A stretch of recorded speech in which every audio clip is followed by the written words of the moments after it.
দীর্ঘ ১২ বছর পর জার্মানি গ্রুপ স্টেজ পার হইতে পারল। And there is Deniz Undav. What a player ভাই, what a player! Proper monster, saviour for Germany. এই ম্যাচটাতে জার্মানি যখন আইভেরি কোস্টের এগেনস্টে ১-০ গোলে পিছিয়ে ছিল, তখন ডেনিস উনদাভ বেঞ্চ থেকে এসে ২টা গোল করে এবং জার্মানিকে তাদের গুরুত্বপূর্ণ ৩টা পয়েন্ট হাসিল করে দেয় এবং এর ফলে জার্মানি হয়ে যায় তৃতীয় টিম যে কিনা রাউন্ড অফ 32 এ নিজেদের জায়গা করে নিতে পেরেছে। তো এটা কেন গুরুত্বপূর্ণ ছিল? এটা এই জন্য গুরুত্বপূর্ণ ছিল কারণ ২০১৪ সালে বিশ্বকাপ জেতার পর থেকে ২০১৮ এবং ২০২২ সালে জার্মানি গ্রুপ স্টেজ থেকেই বিদায় নিয়েছিল এবং এই জন্য এই জেতাটা জার্মানির জন্য এতটা গুরুত্বপূর্ণ ছিল। এবং Deniz Undav is a proper baller. Last ২ ম্যাচে ডেনিস উনদাভ ৩টা গোল করেছে এবং ২টা অ্যাসিস্ট করে ফেলেছে, মানে ৫টা গোল কন্ট্রিবিউশন। এখন আপনারা বলতে পারেন যে এটা তো শুধুমাত্র একটা বিষয়, ৫টা গোল কন্ট্রিবিউশন ২টা ম্যাচে, এটা এত বড় বিষয় না, কিন্তু বড় বিষয় ভাই। কারণ সে এই ৫টা গোল কন্ট্রিবিউশন দিয়েছে মাত্র ৬০ মিনিটে, মানে লাস্ট ২টা ম্যাচে সে ৩০ মিনিট ৩০ মিনিট করে খেলেছে এবং ৩০ মিনিট ৩০ মিনিট করে খেলার পরও প্রথম ম্যাচে সে ১টা গোল এবং ২টা অ্যাসিস্ট করে ফেলেছে এবং এই ম্যাচটাতে সে ২টা গোল করে ফেলেছে। তো বোঝাই যাচ্ছে তার গোল পার 90 কতটা হাই, মানে প্রতি ১১ মিনিট পর পর সে একটা করে গোল করতেছে বা অ্যাসিস্ট করতেছে। তো বোঝাই যাচ্ছে সে জার্মানির জন্য সেভিয়র। তো এই ম্যাচটা শুরুর দিকে ডেনিস উনদাভকে নামানো হয়নি, ওই পজিশনে খেলানো হয়েছে কাই হ্যাভার্টসকে। তো কাই হ্যাভার্টসকে এই জন্যই খেলানো হয়, সে লিঙ্ক আপ অনেক ভালো করতে পারে, সে কম্বিনেশন অনেক ভালো করতে পারে এবং এটাকে সাহায্য করতে পারে। কিন্তু ম্যাচে এমনও মোমেন্ট আসে যখন আপনাদের একজন প্রপার নাম্বার 9 এর প্রয়োজন হয় এবং এই জায়গায় জুলিয়ান নাগলসম্যান সেই সময়ে গিয়ে ডেনিস উনদাভকে নামিয়েছে এবং ডেনিস উনদাভ তার কাজটা করেছে।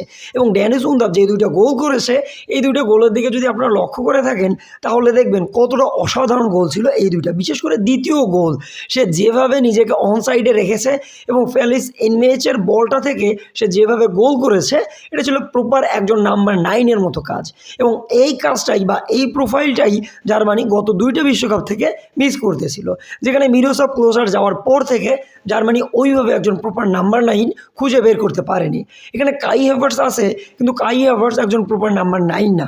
এবং এই বিশ্বকাপে জার্মানি আমার মনে হয় যতদূর যাবে তার পিছনে সবচেয়ে বড় হাত থাকবে ডেনিস উনদাভের।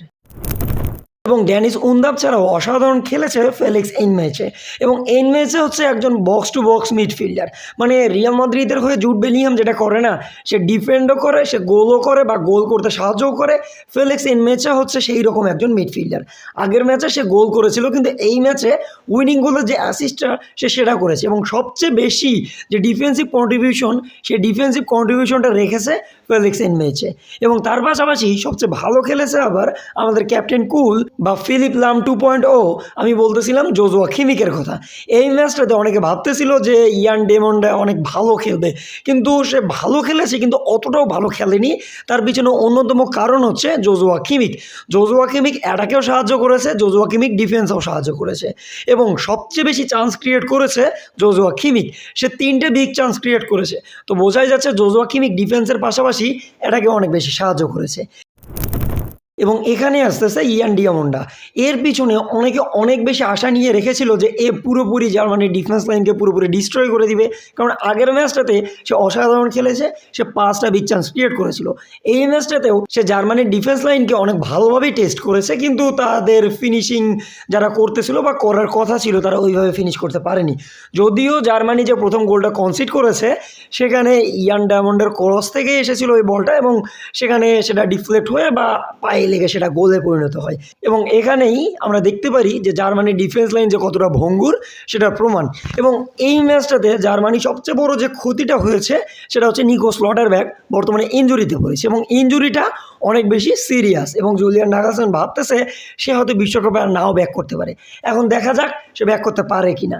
এটা হচ্ছে লিগামেন্টের হয়তো ইনজুরিতে পড়েছে সে, এবং এটা যদি সে সার্ভাইভ করতে না পারে আমার মনে হয় এই যে জার্মানির ডিফেন্স লাইন অনেক বেশি শেকি হয়ে যাবে। কারণ জোনাথনটা অনেক বেশি কুল এবং কাম, কিন্তু এক্ষেত্রে যাকে আমরা নামাবো এখন সেটা হচ্ছে অ্যান্টোয়েন রুদিগার। এবং রুদিগার অনেক বেশি অ্যাগ্রেসিভ, যে অ্যাগ্রেসিভটা আবার নিকো স্লটারব্যাকও ছিল, যে কারণে সে ইনজুরিতে পড়েছে।